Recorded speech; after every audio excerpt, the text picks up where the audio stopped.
જયદેવસિંહ બી Chavda, advocate, જિલ્લા પ્રમુખ, આમ આદમી પાર્ટી, મહેસાણા। વડનગરમાં નગરપાલિકાની ચૂંટણી જાહેર થઈ છે અને આપણે ટિપ્પણીઓ જે ખેલવા આમ આદમી પાર્ટીને આજે ચૂંટણી કરી છે તે વિશે શું કહીશું?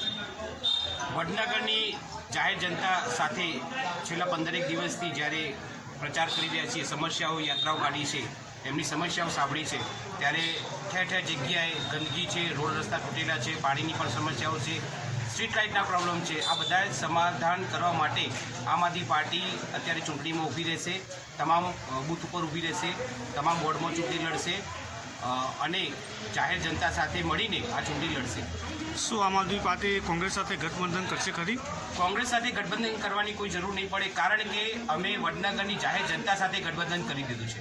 એમના પ્રશ્નો અમે સમજ્યા છીએ, એ પ્રશ્નો અમે સોલ્વ કરવા માટે આ ચૂંટણી અમે કોઈપણ સંજોગોમાં જીતવા માંગીએ છીએ। વડનગરની જનતા પાસે કયા પ્રશ્નો લઈને તમે મત માગવા જશો?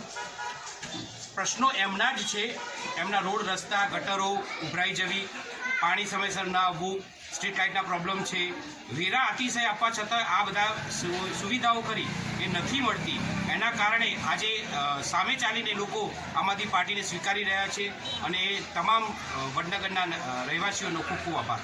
આપ કેટલા ઉમેદવારો લડાઈ શકશો આમ આદમી પાર્ટીના? દરેક વોર્ડમાં 7 ચોગુ 28 ઉમેદવારો આપણે ઊભા રહેશે।